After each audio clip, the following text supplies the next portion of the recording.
नमस्कार, मैं doctor Manav Kumar Singh, associate professor history department. आज जहां हमने पिछली बार अपना संवाद खत्म किया था, उसी के आगे की कड़ी में मैं अपनी वार्तालाप प्रारंभ करूंगा आज। पिछले लेक्चर में मैंने अकबर को के विषय पे वार्ता की थी और आज हम लोग जहांगीर से प्रारंभ करते हैं, नए बादशाह जहांगीर से। जहांगीर का जो शासन पीरियड है वो 1605 से 1627 के बीच का पीरियड है उसका। जैसा कि मैंने पिछली बार ही बताया था कि उसके बचपन का नाम सलीम था और सलीम नाम अकबर ने इसलिए रखा था क्योंकि उसको जब पुत्र रत्न की प्राप्ति नहीं हो रही थी तो वो शेख सलीम चिश्ती की दरगाह फतेहपुर सीकरी में गए थे और वहाँ पे उन्होंने मन्नत मांगी थी और उनके ही आशीर्वाद से उनको पुत्र रत्न की प्राप्ति हुई। तो उसका नाम उन्होंने प्यार से सलीम रखा और घर में अकबर उसको प्यार से शेखू बाबा कह के बुलाया करते थे और यही शेखू बाबा आगे जाकर के हिंदुस्तान के मुगल बादशाह जहांगीर के तौर पर गद्दी पर बैठता है। ये भी काफ़ी हद तक जो है अकबर की तरह उदार प्रवृत्ति का था और उसकी जो शिक्षा दीक्षा जो लालन पालन जो हुआ था उसमें काफ़ी बड़ा जो रोल था वो अब्दुल रहीम खान खाना का था, जिन्होंने उसको शिक्षा दी थी, चाहे वो सैन्य शिक्षा हो, चाहे वो विभिन्न भाषाओं की शिक्षा हो और सैन्य शिक्षा के साथ साथ में जो लोकल प्रशासन के स्तर की जो जानकारी थी वो भी उनको दी गई थी। और जहांगीर को जो विशेष रुचि थी, जो उसके महारत जो उसने हासिल की वो चित्रकला था। संभवतः जितने भी मुगल बादशाह हैं उन सारे मुगल बादशाहों में जहांगीर को चित्रकला में सर्वाधिक रुचि थी, इसलिए प्रश्न भी जहांगीर की चित्रकला से ज़्यादा पूछे जाते हैं। और सैन्य के विभिन्न विभागों के बारे में उन्होंने जानकारी इकट्ठा की। उनका जो पहला जो विवाह हुआ था जहांगीर का, वो जयपुर के राजा जो भगवान दास थे उनकी पुत्री मानबाई से हुआ था। और सलीम का जो सबसे बड़ा पुत्र खुसरो जो था वो इसी का बेटा था, खुसरो मानबाई का बेटा था। और जो दूसरा विवाह जो हुआ था जहांगीर का वो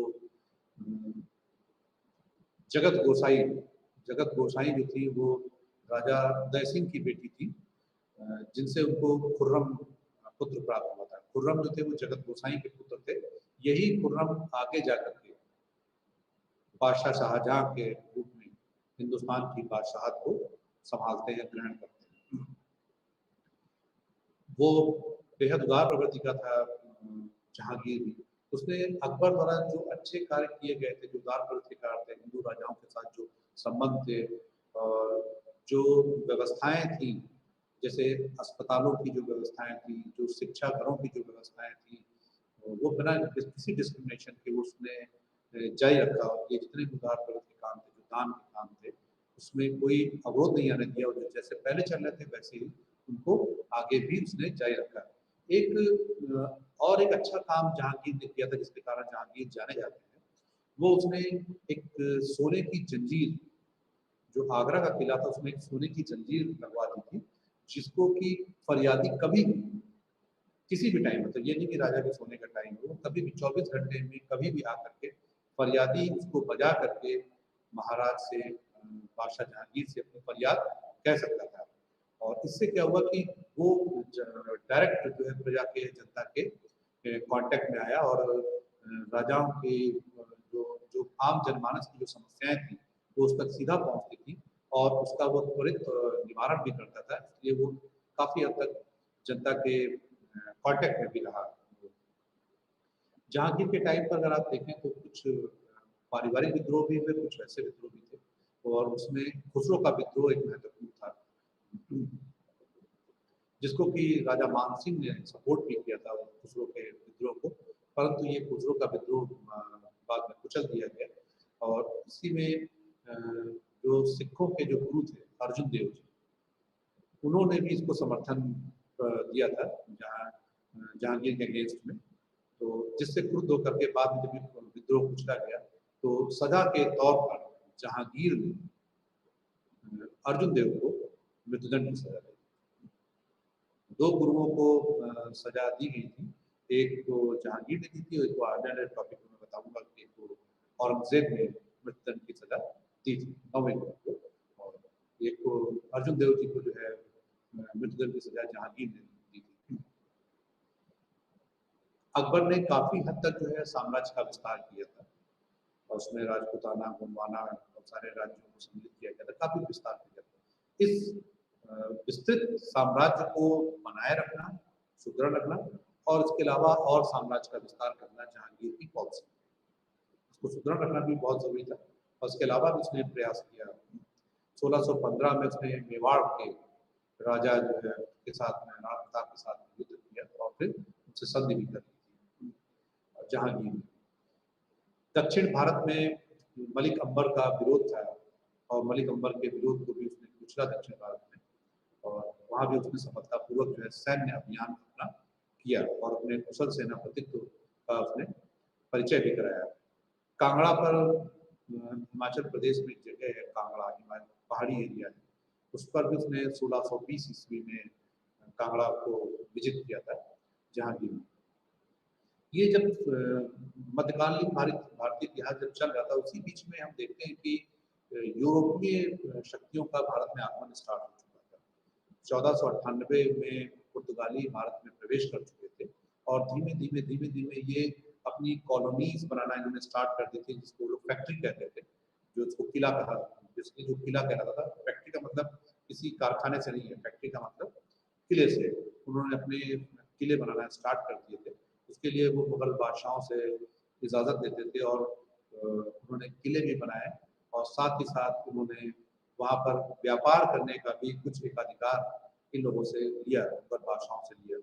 तो पुर्तगालियों से भी जहांगीर ने जो है संबंध स्थापित किए, और उस समय उनका कॉमर्स एंड ट्रेड स्टार्ट हो गया था। जो टॉमस रो थे, विलियम हॉकिंसन थे, ये अंग्रेज लोग थे, ब्रिटिशर्स लोग थे। ये जहांगीर के टाइम पर आए थे, और उन्होंने सूरत में अंग्रेजी फैक्ट्री बनाने की परमिशन जो थी मुगल बादशाह जहांगीर से ले ली थी। अब आप देखिए कि जहांगीर के टाइम पर अंग्रेजों की एंट्री हो चुकी थी, और वो अभी किला या व्यापार के लिए इजाजत मांग रहे थे। आने वाले समय में आप देखेंगे कि यही जो आज इजाजत मांग रहे थे व्यापार करने की या किला बनाने की, वो हिंदुस्तान की अगली महाशक्ति के रूप में परिवर्तित हो गए, और उन्होंने हिंदुस्तान को कैप्चर भी किया। जहांगीर का एक और इम्पोर्टेंट पक्ष है कि जो उसकी पत्नी थी नूरजहां, उसने विवाह जो है नूरजहां से किया, जिसका कि वास्तविक नाम जो था महरून निसा था। और ये उसका जो पहला पति था महरून निसा का, नूरजहां का जो पहला पति था महरून निसा का, वो अली कुली बेग था।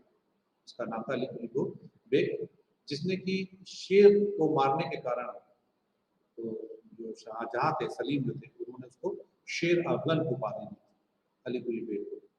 और बाद में शेर अफगन की हत्या करके उसने महरून निसा से विवाह किया और उसको अपनी रानी बनाया। तो ऐसे ही एक बार मतलब कि महल में बैठे हुए थे, तो उन्होंने कहा कि आप तो पूरे महल का नूर हैं, आप नूरे महल हैं। तो जहांगीर को लगा कि संभवतः ये नूरजहां की एक छोटी उपाधि है, नूरे महल। उसने कहा कि नहीं, आप महल का नूर नहीं है, आप पूरे जहां का नूर है। तो नूरे जहां उसने कहा उसको महरून निसा को, तब से नूरजहां के नाम से ही वो जानी गई। वो नूरजहां अगर आप देखें तो रजिया के बाद मध्यकालीन भारतीय इतिहास में बेहद शक्तिशाली, तेज दिमाग की, और पूरी तरीके से ट्रेन सशक्त महिला थी नूरजहां। और जहांगीर के टाइम पर अगर आप देखें तो काफी हद तक नूरजहां ने अपना प्रभाव शासन सत्ता पर और राजकाज पर स्थापित कर लिया था उसके टाइम पर। नूरजहां वह शिक्षित भी थी, दिमाग की भी बहुत तेज बुद्धि थी, और धैर्यशील भी थी, परिस्थितियों को अच्छी तरीके से समझना जानती थी, और बेहद साहसी भी थी। और साहसी होने के साथ साथ में उसका जो एडमिनिस्ट्रेशन था, जो प्रशासन था, वो अच्छी प्रशासिका भी थी नूरजहां। इसीलिए धीमे धीमे करके जो काफी हद तक शासन सत्ता उसके हाथ में आ गई। और दरिया दिल भी थी वो अकबर की भांति। उसने सैकड़ों गरीब लड़कियों का जो है विवाह कराया, लोगों को मदद की, लोगों की सहायता की, अपने पिताजी का जो है मकबरा बनवाया, अपने परिवार के लोगों को महत्वपूर्ण पदों पर नियुक्त किया जिससे कि वो इसके विश्वास पात्र और काफ़ी क्लोज भी बने रहे। इस प्रकार से नूरजहां ने काफ़ी हद तक एक गुट सा स्थापित कर लिया था जहांगीर के टाइम पर, और ये गुट उसका जो है नूरजहां गुट के नाम से जाना भी गया, कहलाया भी गया। 1626 ईस्वी में महावत खान ने विद्रोह जब किया, तो महावत खान के विद्रोह के टाइम पर उसने जहांगीर को बंदी बना लिया था। और जब जहांगीर को बंदी बना लिया गया तो चूंकि वो महावत खान काफ़ी दुखी भी हो गए, तो उन्होंने जब उसको बंदी बनाया तो नूरजहां ने यहाँ अपनी दूरदर्शिता, अपने साहस, अपने रण कौशल का परिचय दिया, और उसने अपने चतुराई से, कूटनीति से जहांगीर को महावत खान की कैद से मुक्त कराया और मुक्त करा करके उसको वापस लेकर के। इस प्रकार नूरजहां का भी काफ़ी प्रभाव हम देखते हैं तो जहांगीर के टाइम पर वो दिखाई पड़ता है वहाँ पर। और 1627 ईस्वी में जहांगीर की मृत्यु हो जाती है, और मृत्यु होने के बाद उसका जो मकबरा है, मकबरे बहुत इम्पोर्टेंट, क्योंकि अक्सर जो है कई परीक्षाओं में ये पूछा जाता है कि किस शासक का मकबरा कहाँ है, तो उसका लाहौर में उसका फिर मकबरा स्थापित किया गया। और इस प्रकार से उसकी बाद शासन सत्ता जो है स्थापित करने के लिए अगला जो मुगल बादशाह आता है वो होता है शाहजहां। संघर्ष भी होता है, आसानी के साथ में सत्ता नहीं ट्रांसफर होती थी, तो योग्यतम ही व्यक्ति आगे निकल करके आता था। और अगला जो संघर्ष होता है उसमें शाहजहां जहांगीर का उत्तराधिकारी बनता है, और 1627 से 1658 का जो कार्यकाल है वो शाहजहां का कार्यकाल है। कई इतिहास की किताबों में हम देखते होंगे, पढ़ते होंगे, जिसको कहा जाता है कि मुगल साहित्य, मुगल काल का ये स्वर्ण युग भी कहलाता है। तो भी हम उस पर बाद में चर्चा करेंगे कि ये स्वर्ण युग किस मायने में कहलाता है। जैसे प्राचीन भारतीय इतिहास में गुप्त कालों का जो टाइम है वो व्यापार और वाणिज्य की दृष्टि से उसका स्वर्ण युग कहलाता है, तो ये स्थापत्य की दृष्टि से उसका स्वर्ण युग था। तो इसका जो टाइम पीरियड है वो 1627 1658 है शाहजहां का, और 5 जनवरी 1592 को लाहौर में जो इसका जन्म, खुर्रम, इसका बचपन का नाम खुर्रम था, खुर्रम का जन्म हुआ। और उसकी जो माँ थी वो हिंदू थी, जिसका नाम जगत गोसाई था। मैंने भी आपको बताया भी था जहांगीर के टाइम पर कि जगत गोसाई का एक पुत्र खुर्रम आगे जाकर के शाहजहां के नाम से गद्दी पर बैठता है। 1612 ईस्वी में आसफ खां की जो पुत्री होती है उसका नाम अर्जुमंद बानो बेगम। ये नाम किसी परिचय का मोहताज नहीं, क्योंकि यही नाम आगे जाकर के जो अर्जुमंद बानो बेगम है यही मुमताज महल के नाम से जानी गई, और मुमताज महल के नाम पर जो आज महल बना हुआ है वो पूरी दुनिया में विख्यात है और किसी परिचय का मोहताज नहीं, जिसको जो विश्व के 8 आश्चर्यों में से माना जाता है, वो है आगरा का ताजमहल, जिसको कि शाहजहां ने अपनी प्रिय बेगम अर्जुमंद बानो बेगम मुमताज महल के याद में बनवाया। जब जहांगीर की मृत्यु होती है 1627 ईस्वी में, उस समय शाहजहां दक्षिण भारत में था, और वो फिर उत्तर भारत में आते हैं और सत्ता को ग्रहण करते हैं। जहाँ शाहजहां के टाइम पर भी काफ़ी विद्रोहों का सामना करना पड़ा शाहजहां को भी, तो 1628 से 1635 ईस्वी के बीच में बुंदेलखंड का जो विद्रोह था वो चलता रहा, काफ़ी लंबे समय तक चलता रहा, और अंततः शाहजहां उसको कुचल पाने में कामयाब होता है। और खानजहां लोधी का विद्रोह भी 1628 से 1631 के बीच में रहा। ये विद्रोह हमेशा होते रहते थे। शासन सत्ता चूंकि तलवार पर आधारित थी, तो जहाँ भी कमजोरी मिलती थी या जब भी सर उठाता था वो थोड़ा बहुत अपने आप को साबित करने के लिए संघर्ष करता था, उसको विद्रोह करता था।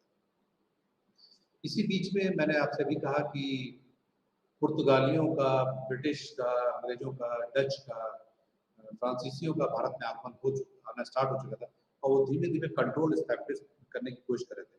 और कहीं ना कहीं जब मौका मिलता था वो मुगल सत्ता को चुनौती भी देते थे। तो ऐसे में पुर्तगालियों के साथ भी संघर्ष शाहजहां का स्टार्ट हुआ। जब वो स्टैब्लिश हो गए तो उन्होंने कहीं ना कहीं अपने अधिकार को फैलाने का प्रयास किया और उसमें मुगल बादशाह के साथ में फिर इन यूरोपियन देशों के लोगों का भी, जो कंपनियां थी उनका भी संघर्ष कहीं ना कहीं हुआ।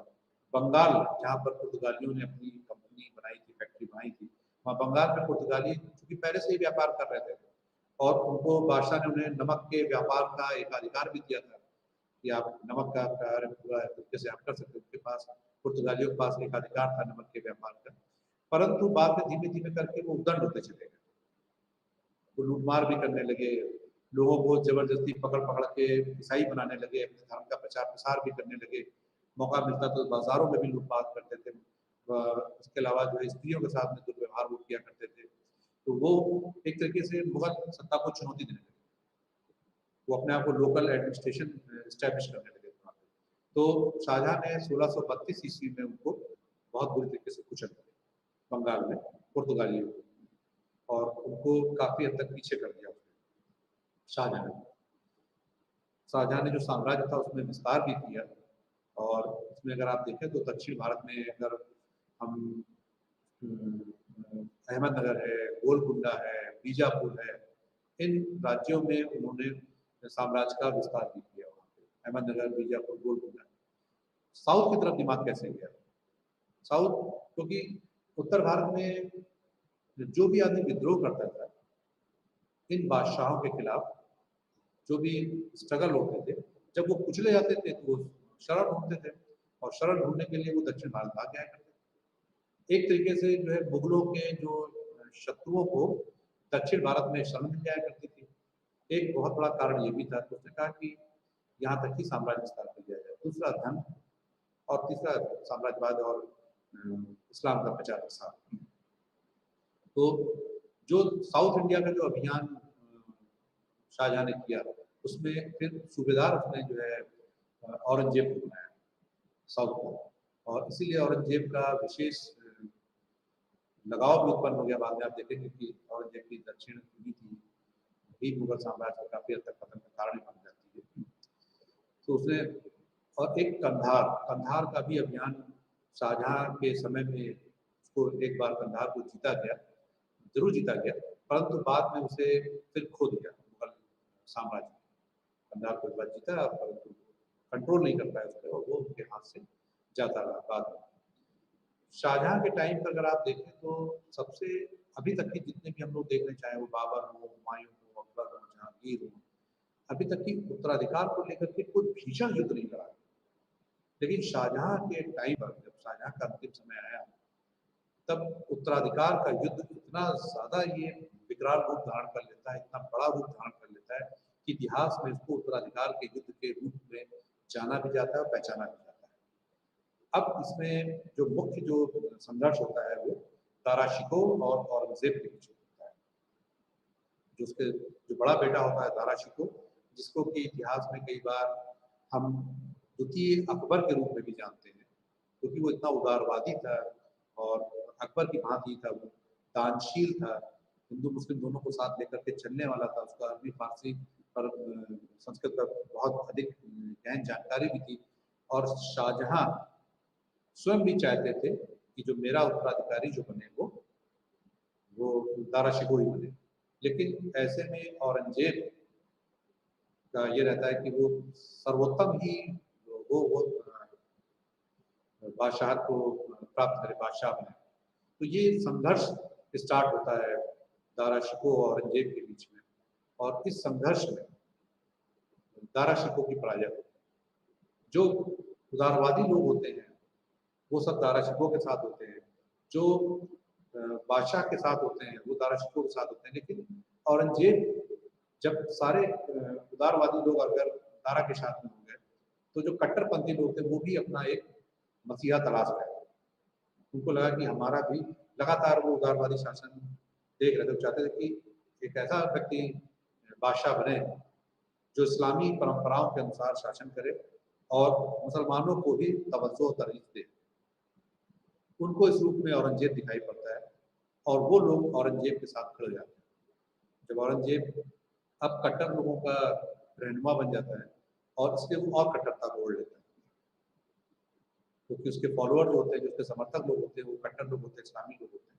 तो वो थोड़ा सा जो संघर्ष होता है वो उदारवाद और कट्टरता के बीच होता है, जिसमें दारा शिकोह की मृत्यु होती है, उसकी हत्या कर दी जाती है।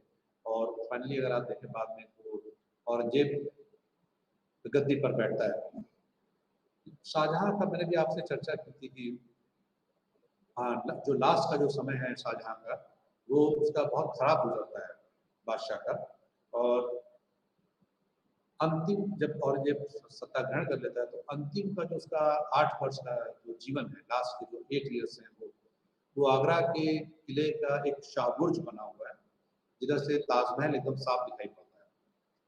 तो उस शाहबुर्ज में उनको एक बंदी की भांति जो है रख दिया जाता है, और वहां से वो सुबह शाम सिर्फ ताजमहल को निहारते रहते थे, क्योंकि वो प्रिय पत्नी उनकी मुमताज का था। मुमताज को बेहद प्यार करते थे, और मुमताज भी बहुत पतिव्रता थी, और वो बेहद ज़्यादा जो है वो बादशाह शाहजहां को प्यार किया करते थे।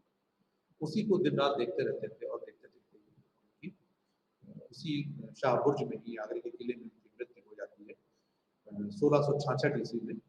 तब उनकी उम्र लगभग 74 साल की शाहजहां की होती है।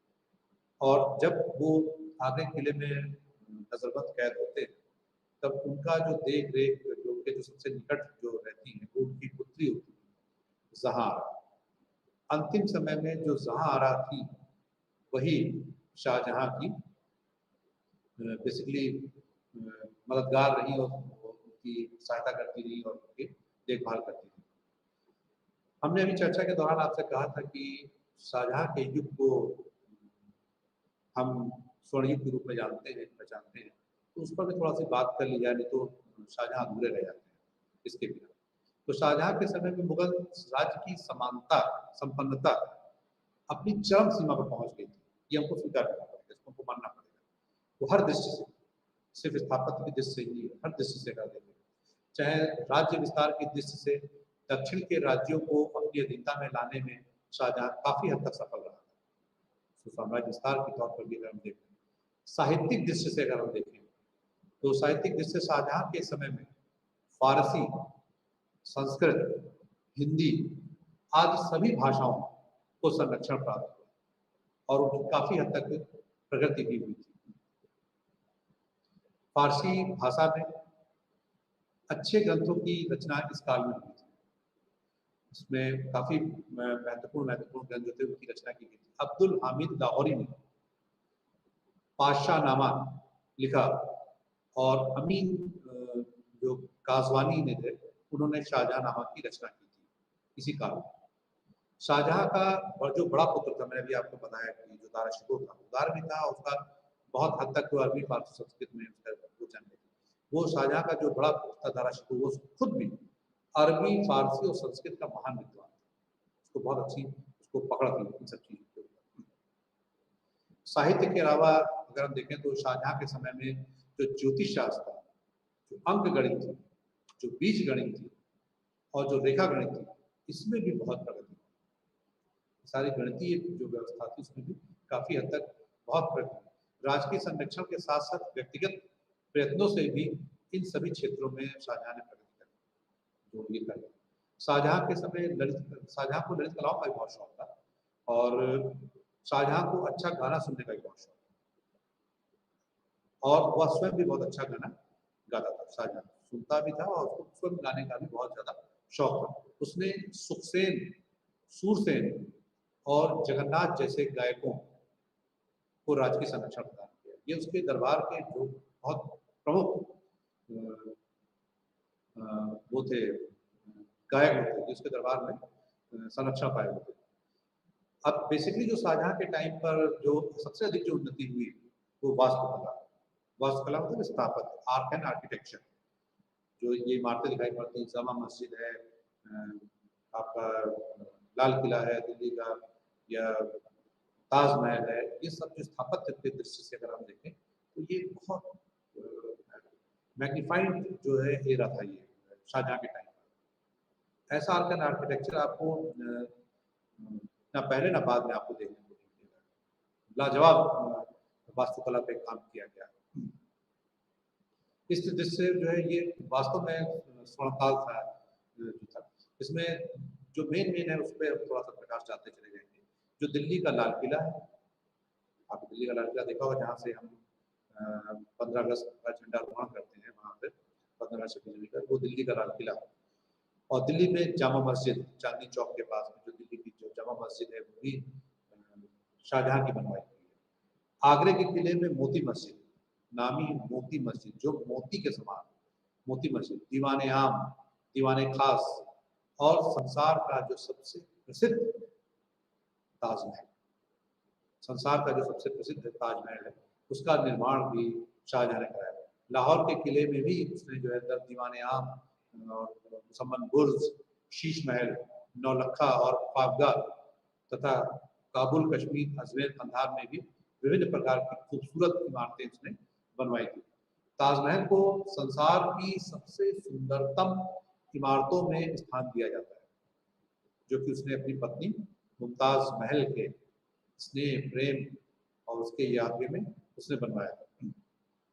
और मोती मस्जिद का नाम उसकी सुंदरता के कारण ही मोती मस्जिद रखा है। तो आप इस प्रकार देखें तो नहरों का विषय बहुत है। शाहजहां ने एक लगभग 98 मील लंबी रावी नहर लाहौर तक बनवाई थी, और दूसरी नहर जो नहर साहिब, जिसको कि फिरोज तुगलक ने बनवाया था, उसका उसने ठीक रखरखाव ही नहीं करा, वरन उसका और 60 मील और लंबा उसको करवा दिया था। 60 मील उसको और लंबा उसने करवा दिया था शाहजहां ने, और उसका नाम भी रख दिया था नहर शाह, उसका नाम रख दिया गया था नहर शाह। इस प्रकार अगर हम देखें तो शाहजहां का समय, उसका जो साम्राज्य विस्तार और शांत संपन्नता और सांस्कृतिक दृश्य अगर हम देखें, तो शाहजहां का जो काल है वो मुगल काल का वास्तव में स्वर्ण काल है। इसके बाद जो शाहजहां की मृत्यु के बाद में जो सबसे इम्पोर्टेंट और जो शासक गद्दी पर बैठता है वो है औरंगजेब। औरंगजेब का जो टाइम पीरियड है वो बहुत लंबा टाइम पीरियड है अकबर की बात। जैसे कि अकबर ने 1556 से लेकर के 1605 तक शासन किया, लगभग 50 वर्षों तक उसने हिंदुस्तान पर शासन किया। ऐसे ही औरंगजेब का जो शासन है वो 1658 से शुरू होकर के 1707 तक लगभग 49 साल का कार्यकाल जो है, समय जो है वो औरंगजेब का। और इस प्रकार से औरंगजेब लंबे समय तक हिंदुस्तान पर शासन करता है। 3 नवंबर 1618 ईस्वी में उज्जैन के निकट दोहद नामक स्थान पर मोइनुद्दीन मोहम्मद औरंगजेब का जन्म मुमताज के गर्भ से हुआ था। ये भी मुमताज का है, मुमताज के गर्भ से इसका जन्म होता है। औरंगजेब की भी शिक्षा का अच्छा प्रबंध किया गया था, उसको भी अच्छी शिक्षाएं दी गई थी, चाहे वो सैनिक शिक्षा हो। सैनिक शिक्षा उस समय राजकुमारों के लिए मस्ट हुआ करती थी, क्योंकि उनको आगे जाकर के साम्राज्य देखना होता था, युवराज बनना होता था, सूबेदार बनना होता था, सैन्य संचालन भी करना होता था। सैनिक शिक्षा मस्ट थी उनके लिए। तो उसको सैनिक शिक्षा के साथ साथ उसमें धार्मिक ग्रंथों तथा अरबी, फारसी और तुर्की के साथ साथ हिंदी भाषा का भी अच्छा ज्ञान प्राप्त किया, उससे सीख लिया था औरंगजेब।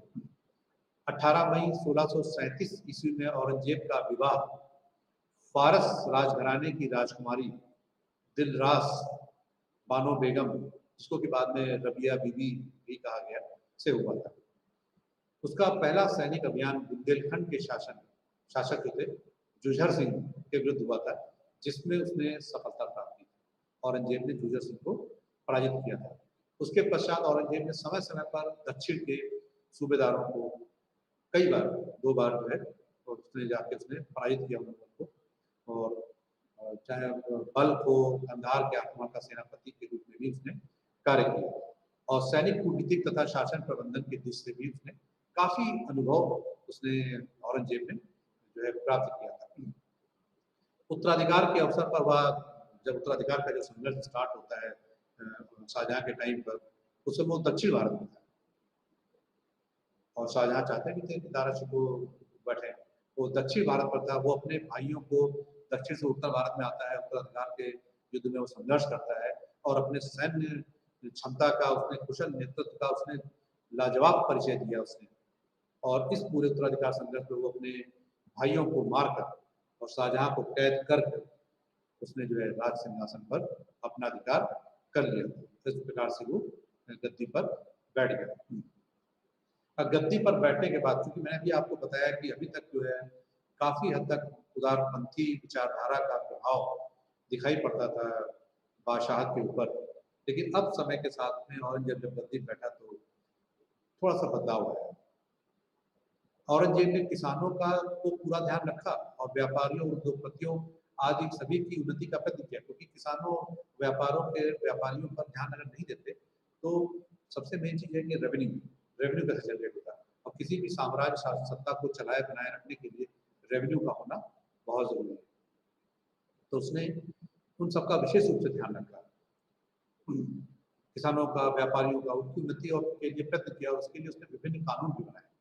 औरंगजेब ने सिंहासन पर बैठने के साथ ही औरंगजेब ने लगभग 80 करोड़ को समाप्त कर दिया। इसको अबवाब भी कहा जाता है। बहुत सारे जो फालतू जो टैक्स थे वो लगभग 80 करोड़ को उसने समाप्त कर दिया। इन्हीं में से राहदारी, इसको परिवहन कर कहते हैं, आने जाने का टैक्स होता है, राहदारी कर उसने हटाया। पानदारी कर, जिसको हम लोग चुंगी बोलते हैं, चुंगी टैक्स को भी उसने हटा दिया था औरंगजेब।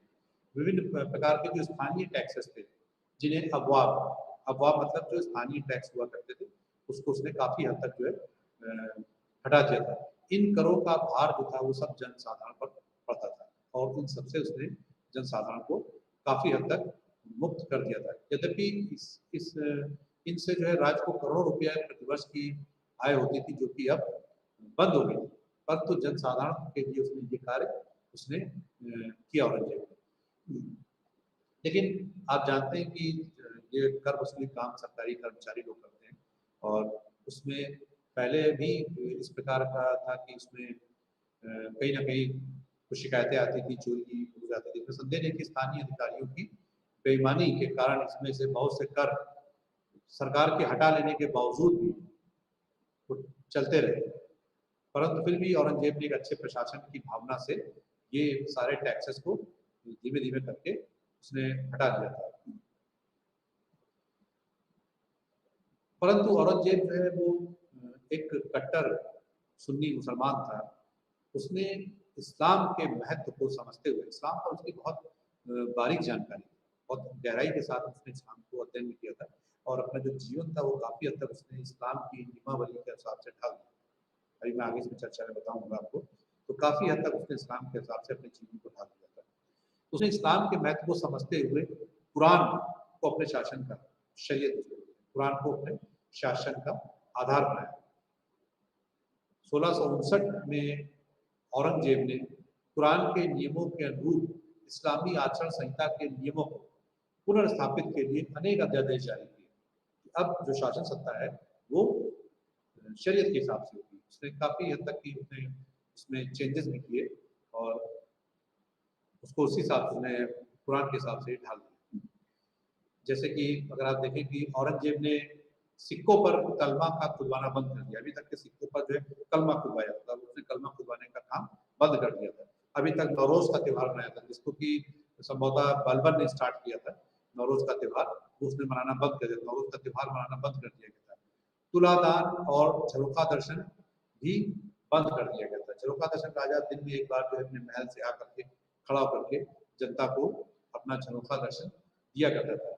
इस पर भी पूरी तरीके से पाबंदी लगा दी गई थी। हिंदू राजाओं के माथे पर अपने हाथ से तिलक लगाना बंद कर दिया। अभी तक अकबर के टाइम पे आपने देखा होगा कई बार कि हिंदू राजाओं के यहाँ उनका टीका ऐसे लगाया जाता था, और इसको उसने खिलाफ माना, इस्लाम के नियम के खिलाफ माना, और उसने हिंदू राजाओं के द्वारा अपने माथे पर टीका लगवाने की परंपरा को बंद कर दिया, जिसको कि प्रारंभ अकबर ने किया था।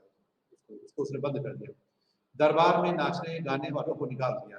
अभी तक संगीत कला को विशेष संरक्षण भी प्राप्त था, लेकिन उसने क्या किया कि धीमे धीमे दरबार से नाचने गाने वालों को निकाल दिया गया। भांग का उत्पादन भी बंद करा दिया गया। नशे की जो वस्तु थी भांग, उसको केस का उत्पादन ही बंद कर दिया गया था, और शराब पीना और जुआ खेलना बिल्कुल बंद कर दिया गया। वो खुद भी नहीं शराब पीता था, बादशाह खुद भी शराब नहीं पीता था। उसने पूरी तरीके से शराब पर भी पाबंदी लगा दी थी। भांग का भी उत्पादन बंद करा दिया, भांग पर पूरी तरीके से पाबंदी लगा दी गई। जुआ बिल्कुल एकदम से प्रोहिबिट कर दिया। जो खेलते हुए पाए जाते थे या उसका सेवन करते पाए जाते थे उच्च अधिकारी या उनके मातहत, तो उनको पनिश भी किया जाता था, तो सजा भी दी जाती थी। इसके लिए उसने व्यवस्था कर रखी थी। उसने सती प्रथा पर प्रतिबंध लगा दिया। सती प्रथा पर भी, सती प्रथा मतलब जिसका बहुत सारे बच्चे अभी जो नए जमाने के बहुत कम लोग जानते हैं, उस पर समाज सती और जौहर दो प्रथाएं चला करती थी। सती मतलब जिस भी स्त्री का पति की मृत्यु हो जाया करती थी, वो स्त्री अपने पति के शव के साथ चिता पर स्वयं भी अपने प्राण को त्याग दिया करती थी, वो सती कहलाती थी। बेहद घृणित था वो, और इसको प्रतिबंधित भी किया गया। और आगे जाके अगर आप देखेंगे कि ब्रिटिश टाइम पर राजा राम मोहन राय ने इसको प्रतिबंधित कराया, और सती प्रथा 1829 में 1828 में कानूनी रूप से अपराध घोषित कर दी गई। तो सती प्रथा पर औरंगजेब ने भी प्रतिबंध लगाया। कितना दूरदर्शी था औरंगजेब, उस समय भी वो इस घृणित कार्य को उसने बढ़ावा नहीं दिया, और वैश्याओं को शादी करने अथवा देश छोड़ देने के आदेश दिए, और दरबार में होली, बसंत, दिवाली आदि त्योहार मनाने पर पूरी तरीके से पाबंदी लगा दी। अभी तक जो हिंदुओं के त्योहार थे, रीति रिवाज थे, वो मुगल बादशाह के टाइम पर या अकबर परंपरा प्रारंभ थी, वो मनाए जाते थे, लेकिन उस पर पूरी तरीके से उसने औरंगजेब ने उसने उस पर रोक लगा दी। औरंगजेब ने बड़े बड़े नगरों में मुहत्सिब का मतलब है जो धर्म निरीक्षक होते हैं, कि वो देखते थे कि क्या धर्म के अनुसार जो है शासन व्यवस्था प्रबंधन हो रहा है, इस्लाम की शरीयत के हिसाब से काम किया जा रहा है कि नहीं किया जा रहा है, ऐसा जैसा बादशाह चाह रहे वैसा लागू हो रहा है कि नहीं हो रहा है। तो औरंगजेब ने बड़े बड़े नगरों में मुहत्सिबों को नियुक्ति की। मुहत्सिबों का कर्तव्य था कि वह देखे कि मुसलमान ठीक प्रकार से अपने धर्म का पालन करते हैं कि नहीं करते हैं। वो लोग अपना उसको मॉनिटरिंग करते थे, देखते थे, ध्यान से देखते थे। उनका कर्तव्य धर्म विरोधियों तथा इस्लाम की निंदा करने वालों को दंड देना, उनको दंड भी देना मुहत्सिबों का एक काम था। इस पर वो नजर रखता था। औरंगजेब इस्लामी कानूनों को अक्षरशः मानने के कारण अपनी कट्टर सुन्नी प्रजा के लिए औरंगजेब जो है इस्लाम के कानूनों को बिल्कुल हूबहू अक्षरशः उसको बिल्कुल मानता था, और उसको फॉलो करने की कोशिश करता था, और पालन करवाने की कोशिश करता था। उसकी सुन्नी जो प्रजा थी उसको जिंदा पीर के नाम से कहते थे। तथा जिंदा पीर क्यों कहा जाता था औरंगजेब को जिंदा पीर, जनता कट्टर सुन्नी जनता इसलिए कहती थी क्योंकि उसने जो इस्लामी कानून जो था उसका अक्षरशः पालन खुद भी किया और करवाया, और अपने सादे रहन सहन, सादा भोजन, रोजे रखना, नियम के अनुसार दिन में नमाज नियमित रूप से पढ़ना, और सारे उसको सादे जीवन को उसे पालन करना, तथा जीवन भर शराब ना पीने के कारण, जीवन भर कोई शराब नहीं, जीवन भर शराब ना पीने के कारण उसको शाही दरवेश के रूप में भी जाना जाता है। औरंगजेब को शाही दरवेश के रूप में भी जाना जाता है। जो उसकी बहुसंख्यक हिंदू प्रजा जो थी उसके प्रति अभी तक अकबर जो था बहुत मुलायम रहा, उदारवादी रहा, लेकिन औरंगजेब उसके प्रति जो बहुसंख्यक हिंदू प्रजा के प्रति औरंगजेब बहुत कठोर रहा, उसका रवैया बहुत कठोर रहा। एक आदेश के अनुसार औरंगजेब ने हिंदुओं को अपने मंदिरों की मरम्मत कराने का भी अधिकार छीन, उसने जो मरम्मत होती थी उसका भी राइट उसने छीन लिया कि मरम्मत भी बादशाह के परमिशन के बिना नहीं करा सकते थे, उसका भी अधिकार उसने छीन लिया। और सूबेदारों तथा मुहत्सिबों को सभी हिंदू मंदिरों और पाठशालाओं को तोड़ देने की आज्ञा दी, जिससे हिंदू अपने धर्म और शिक्षा का प्रसार न कर सके।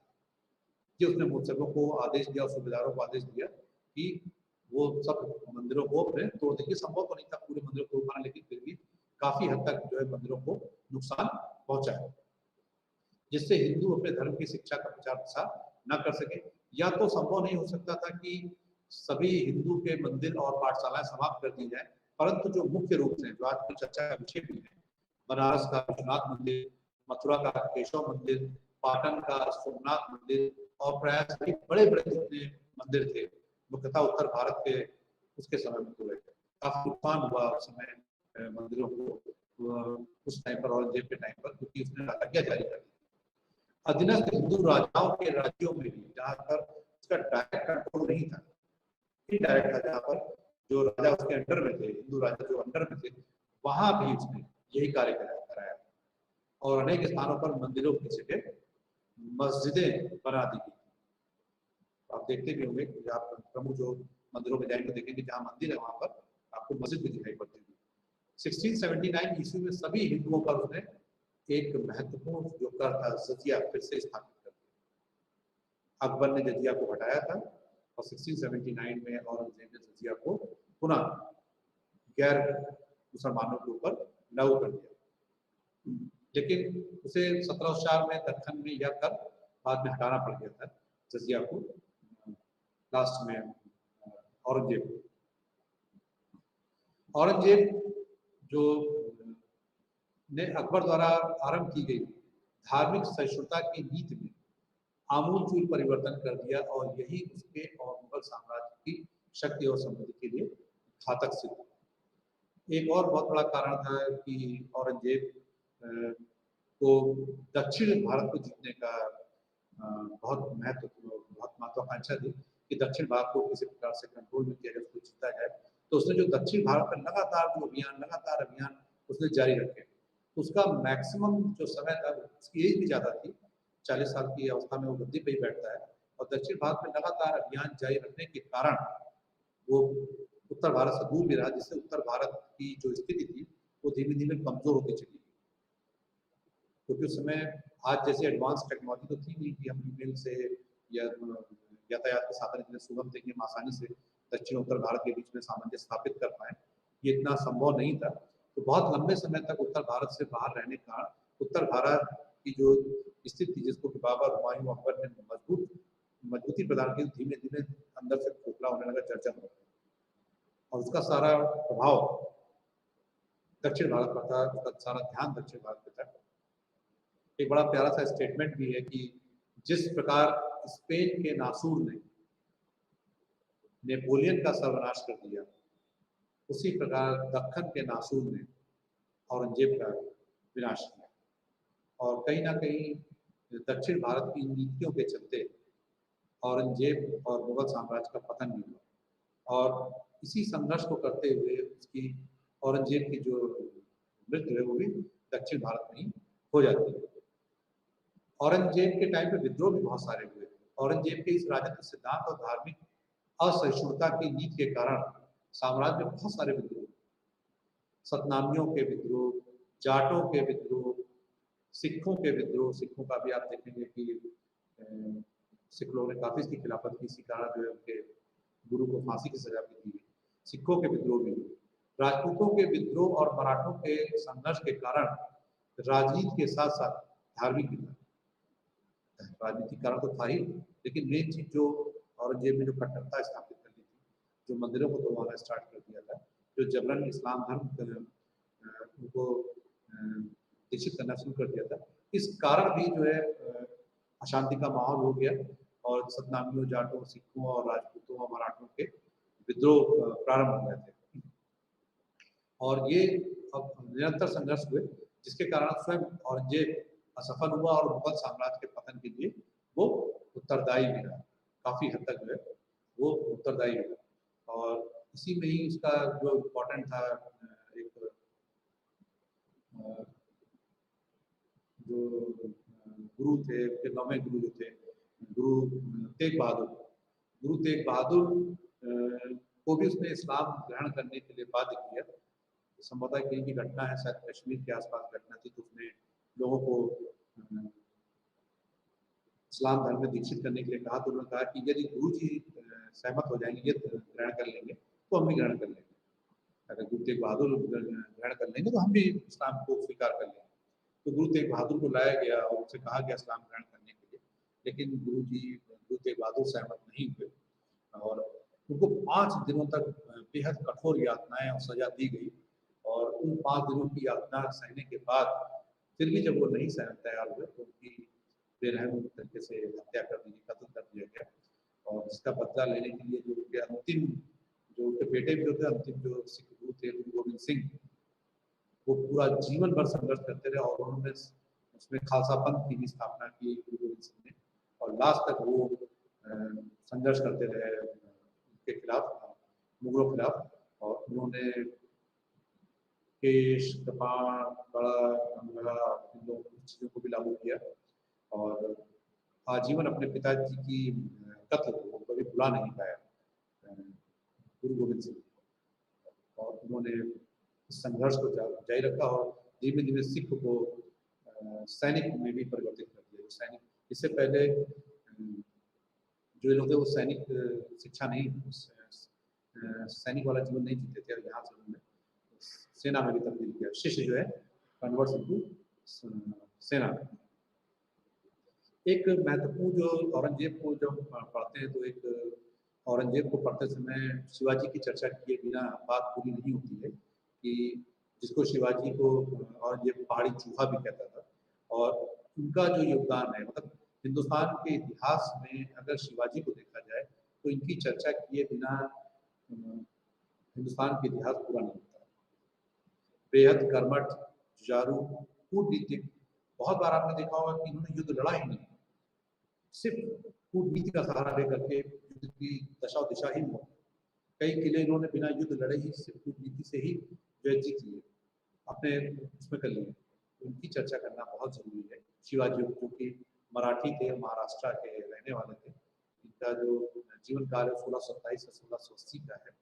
इनका जो जन्म था वो 1627 ईस्वी में शिवनेर के दुर्ग में हुआ था, और इनके पिताजी का जो नाम था शाह जी था, और जो उनकी माता जी थी जिनका नाम संभवतः बच्चा बच्चा जानता है, जीजाबाई।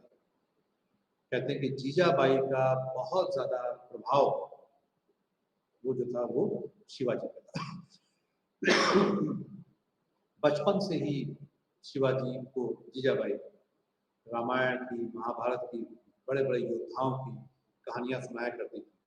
तो बचपन से ही उनके अंदर वो सारे अच्छे गुण ट्रांसफर होते रहे, जीने मरने की कला, आर्ट, सादगी, सच्चाई, कुशल नेतृत्व, वो वीरता, साहस की जो सारी कहानियां जो सुनाई गई, वो बचपन से उनकी जो माँ ने उनको जो शेप किया। कहते हैं कि बच्चे की जो पहली पाठशाला होती है वो घर होता है, वो जीजाबाई ने उनको घर से दिया जो ज्ञान, वो उनके जीवन में बहुत काम आया। उनके जो गुरु जी थे, जो शिक्षक थे, जो संरक्षक थे, जो प्रशासन की जो शिक्षा जिन्होंने दी, वो थे दादा भाई कोंदेव। उनको पूरी, वो शिक्षक भी थे और संरक्षक भी थे, दादा भाई कोंदेव शिवाजी के। और उन्होंने काफी हद तक शिवाजी को शेप किया। उनके पास में पूना की, शिवाजी के पास में पूना की जागीर थी, उसमें शिवाजी ने अपनी प्रशासनिक क्षमता का प्रदर्शन किया। जो जागीर थी वहीं से उन्होंने अपनी ट्रेनिंग भी ली और वहीं से उन्होंने अपनी प्रशासनिक क्षमता का परिचय भी दिया। उनकी कार्य प्रणाली, वो जो पूना की जो जागीर थी, आगे जा करके अगर आप देखें तो वही उनकी कार्य प्रणाली का आधार बनी। जहाँ जो लर्निंग्स थी उनकी, जो सीखा था उन्होंने, वही उनका आधार बनी, और उसी से उन्होंने पूरे महाराष्ट्र जो सरकार चलाई, जो शासन सत्ता संभाली, वो उसी का ही उनका देन था। कई दुर्गों को उन्होंने जीता। 1646 ईस्वी में जो तोरना का दुर्ग है, और 1653 में जो कल्याण का जो है, उस पर उन्होंने अपने कूटनीति के माध्यम से उन्होंने उस पर उसको जीता, किया। कूटनीतिक में बहुत तेज थे वो। औरंगजेब के साथ उनका लगातार संघर्ष चल रहा था। भौगोलिक परिस्थितियां उनके फेवर में थी। जो महाराष्ट्र है, अगर आप देखें कभी आप जाएं तो वो पठारी एरिया है। तो उसमें पठारी एरिया में जो आप ट्रैवल करेंगे तो आप देखेंगे कि इसमें कभी आदमी दिखाई पड़ता है, कभी आदमी छुप जाता है। तो इसलिए वो गुरिल्ला छापामार युद्ध पद्धति वहाँ की भौगोलिक स्थितियों के कारण उसको उन्होंने, शिवाजी ने उसका इस्तेमाल किया। गुरिल्ला छापामार युद्ध पद्धति, गुरिल्ला छापामार युद्ध पद्धति प्लेन में नहीं इस्तेमाल हो सकती, मैदानी एरिया में इस्तेमाल हो सकती, पानीपत के मैदान में, हल्दी घाटी के मैदान में नहीं इस्तेमाल हो सकती। लेकिन उस भौगोलिक जो परिवेश था उसका इस्तेमाल शिवाजी ने अपनी सैन्य रणनीति में उसका किया। जो छापामार युद्ध पद्धति थी, अचानक से आना, गुरिल्ला की जो खूबी होती है वो अचानक से आता है, अचानक से हमला करके अचानक से गायब हो जाता है। मैदानी एरिया में अचानक तो आप जा नहीं सकते, दिखेंगे दूर दूर तक। तो वो जो परिवेश था, भौगोलिक परिवेश था, उस वहाँ पर उनकी ये जो छापा मार, गुरिल्ला छापा मार युद्ध पद्धति बड़ी काम है, उसके बहुत उसका योगदान रहा। और इसी में जो दो सेनापति जो उसको अरेस्ट करने के लिए गए, जिन्होंने, एक अफजल खां था, एक शाइस्ता खां था, दोनों को, अफजल खां को बहुत क्रूर सेनापति माने जाते थे, और जब वो उनसे मिलने गए तो बागनक पहन करके शिवाजी गए, और उनकी जब उन्होंने धोखे से शिवाजी की हत्या करनी चाहिए तो शिवाजी ने बागनक से अफजल खां की हत्या कर दी। और ऐसे ही शाइस्ता खां कैंप लगा करके जब गए वहाँ हमला करने के लिए, तो बारातियों के वेश में अचानक शिवाजी ने अपने सेना के साथ उन पर हमला किया, और शाइस्ता खां की उंगलियां जाती है, और शाइस्ता खां ने बेटे की भी उनकी हत्या कर दी जाती है और उसकी पराजय होती है। तो औरंगजेब की समझ में आ जाता है कि युद्ध नीति से, कूटनीति से शिवाजी को पराजित नहीं किया जा सकता है, नहीं हराया जा सकता है। तो उन्होंने राजा जयसिंह से कहा कि शिवाजी के साथ में संधि स्थापित की जाए, उनसे बात की जाए। तो राजा जयसिंह 1665 ईस्वी में उन्होंने, राजा जयसिंह ने पुरंदर की संधि की शिवाजी के साथ में, और शिवाजी को आगरा लेकर के आए औरंगजेब के दरबार में। लेकिन जब वहां आए तो देखा कि भाई औरंगजेब ने उनसे समानता का व्यवहार नहीं किया, तो डिस्क्रिमिनेशन रखा और उनको साधारण मनसबदारों की लाइन में खड़ा कर दिया। तो ये थोड़ा सा उनको नागवार हो जाता है, और औरंगजेब नाराज हो जाता है, और शाहजहां नाराज हो जाते हैं, जहांगीर शिवाजी, और वहाँ से जाने लगते हैं। तो उनको कैद कर लिया जाता है, और कैद करके वहाँ पर उनको आगरे के जेल में रख दिया जाता है। और बड़ी चालाकी और बड़ी समझदारी और बड़ी कूटनीति का इस्तेमाल करते हुए शिवाजी वहाँ से उनको धोखा दे करके भाग जाते हैं, निकल जाते हैं, और फिर अपना राज्याभिषेक करके छत्रपति शिवाजी के नाम से फिर अपना वो आजीवन संघर्ष उनका औरंगजेब के साथ में चलता रहता है। शिवाजी का जो एडमिनिस्ट्रेशन था उसमें वो बहुत इंपॉर्टेंट है, इस संघर्ष के अलावा, पॉलिटिकल हिस्ट्री के अलावा, जिस पर ज़्यादा फोकस करना इंपॉर्टेंट है, उनका एडमिनिस्ट्रेशन। शिवाजी के जो जो अष्ट प्रधान था, जो उन्होंने बनाया था अपना डिपार्टमेंट, वो अष्ट प्रधान था। शासन में शिवाजी की सहायता के लिए 8 बड़े अधिकारी अथवा मंत्री थे। वे एक मंत्री परिषद अथवा समिति की तरह कार्य नहीं करते थे। प्रत्येक मंत्री अपने अपने विभाग का प्रधान था, वो हेड होते थे। हर मंत्री को डिपार्टमेंट का हेड बनाया गया था, और वो शिवाजी की इच्छा पर निर्भर करता था कि वह उनसे पृथक अथवा सम्मिलित रूप से सलाह ले, या उनको सलाह को मानने के लिए भी शिवाजी बात नहीं थे। मतलब जैसे कोई सजेशन दे रहा है, कोई सलाह दे रहा है, तो जरूरी नहीं कि वो उनकी बात को माने या रखें, और बात नहीं थे शिवाजी इसको सुनने समझने के लिए। वो अपना सजेशन देते थे अष्टप्रधान लोग, उसको सुनते थे, और जो सही लगता था उसको वो शिवाजी किया करते। वो शिवाजी की इच्छा पर निर्भर था। उनके पृथक पृथक अथवा सम्मिलित रूप से सलाह वो लेते थे, सबसे अलग अलग डिस्कशन करते थे। आज की बैठक, आज इसकी बैठक। ये जो 8 प्रधान शिवाजी के सचिवों की भांति काम करते थे, जो 8 डिपार्टमेंट्स थे अलग अलग, ये उनके सचिव की तरह ये लोग काम करते थे। शिवाजी द्वारा जो दिए गए जो आदेश होते थे उनका पालन करना, और उनको विस्तृत रूप से शासन की देखभाल करना उनका प्रमुख दायित्व था। उनका ही प्रमुख दायित्व था, उनका उनको लागू करना उनके डिपार्टमेंट का ही पूरा ये काम था, सब कुछ था।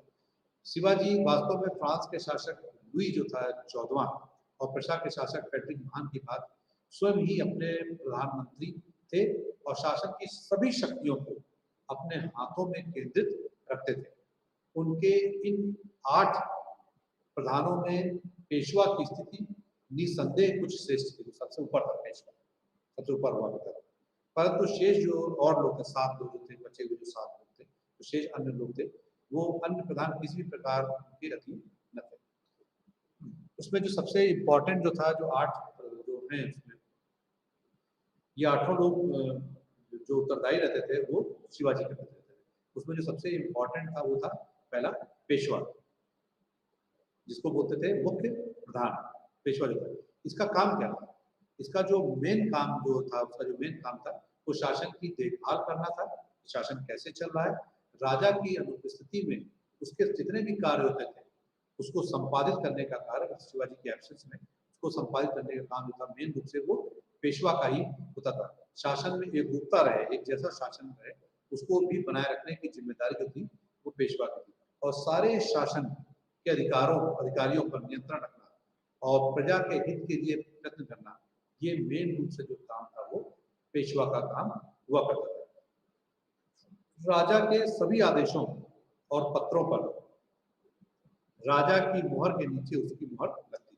सबसे ऊपर राजा की मुहर लगती थी, फिर पेशवा की क्रॉस वेरीफाई होता था। ये जो काम था वो पेशवा काम था। सबसे इम्पोर्टेंट था कि राजा की एब्सेंस में पूरे शासन व्यवस्था को चलाना एक प्रकार से वो पेशवा की जिम्मेदारी हुआ करती थी। फिर आमात या मजूमदार, उसके नीचे जो दूसरा जो डिपार्टमेंट था वो आमात या मजूमदार का था। राज्य की आय व्यय की देखभाल करना तथा राजा को उससे अवगत कराना इसका कार्य था कि क्या आय हो रही है, कितना व्यय हो रहा है, क्या हमारी सेविंग्स हो रही है, इसको लेकर के सारी चीजें बताई जाती थी। जैसे शिवाजी ने 2 कर लगाए थे, चौथ लगाया था, एक सरदेशमुखी लगाया था, है ना। तो चौथ मतलब सुरक्षा दिया करते थे, सरदेशमुखी मतलब मराठा जो सर्वश्रेष्ठ है, तो सरदेशमुखी we are the supreme power, उनको उसका एक टैक्स देना पड़ता था। और चौथ मतलब कि हम आपके साम्राज्य की रक्षा करेंगे और आप पर हम आक्रमण नहीं करेंगे और आपका संरक्षण बनाए रखेंगे हम हमेशा, उसका भी। तो ये सारा जो आय व्यय का जो होता था हिसाब किताब, वो अमात्य या मजूमदार के पास रहता था। फिर है मंत्री या वाक्यानवीस, जो तीसरा डिपार्टमेंट था वो मंत्री या वाक्यानवीस का था। राजा के दैनिक कार्यों को लेखबद्ध करना, मिलने जुलने वालों की देखभाल करना और राजा के जीवन की सुरक्षा की देखभाल करना, वो जो था प्रमुख कार्य था, वो वो वाक्यानवीस के का था। फिर ये फिर आता है आपका चौथा जो डिपार्टमेंट था वो सचिव अथवा शूनवीस, सचिव सेक्रेटरी अथवा शूनवीस का था। राजा के पत्रों की भाषा शैली, राजा के पत्रों की भाषा एवं शैली को ठीक करना तथा परगनों की आय की देखभाल करना जो है वो कार्य ये वो शूनवीस का था। फिर जो पांचवा सबसे बहुत इंपॉर्टेंट है वो सुमंत या जो है वो दबीर, सुमंत या दबीर, ये पांचवा जो अष्टप्रधान में डिपार्टमेंट था। या विदेश मंत्री था, एक प्रकार से ये जो था विदेश मंत्री था। विदेशों के साथ में कैसे संबंध स्थापित किए जाएंगे, किसके साथ में कैसे कोलैबोरेशन रखा जाएगा, ये जो काम था।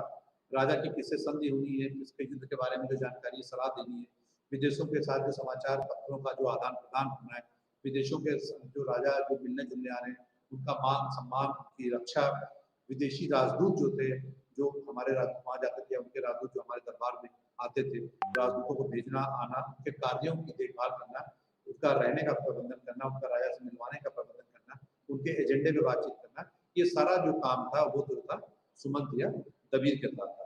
फिर बहुत इंपॉर्टेंट है अगला सेनापति।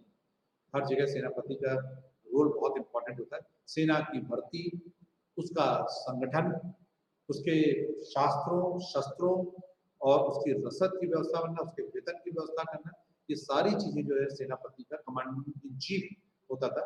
ये सारा जो काम था वो सेनापति का हुआ करता था। फिर पंडित राव, धर्म कर्म के जो काम होते थे राजा की तरफ से, विद्वानों का, ब्राह्मणों का, उनको दान देना, धार्मिक कार्यों को निश्चित करना, है ना, पाप के लिए दंड देना, धर्म के जाति जगहों को, जो धार्मिक जितने भी काम होते थे, धर्म से रिलेटेड जितने भी काम थे, उसको संपादित करने का जो काम था वो पंडित राव का था। और जो आठवां जो सबसे इम्पोर्टेंट है वो है न्याय। हमारे समय में भी जुडिशरी है इस समय, तो न्याय, तो न्याय का जो कार्य था वो करने का जो काम था वो न्यायाधीश का था। कि जो भी जो गलतियां करता था, जो अपराध करता था, उसको जो सजा देनी होती थी, उसकी रिकमेंडेशन वो न्यायाधीश डिपार्टमेंट हुआ करता, न्याय डिपार्टमेंट जो हुआ था वो किया करता था। इस प्रकार से आज हम लोगों ने 1707 तक की यात्रा इतिहास में हम लोगों ने पूरी कर ली है। मध्यकाल को हम लोग ने ऑलमोस्ट कवर कर लिया, समाप्त कर लिया। अब अगले आगे से हम लोग जो है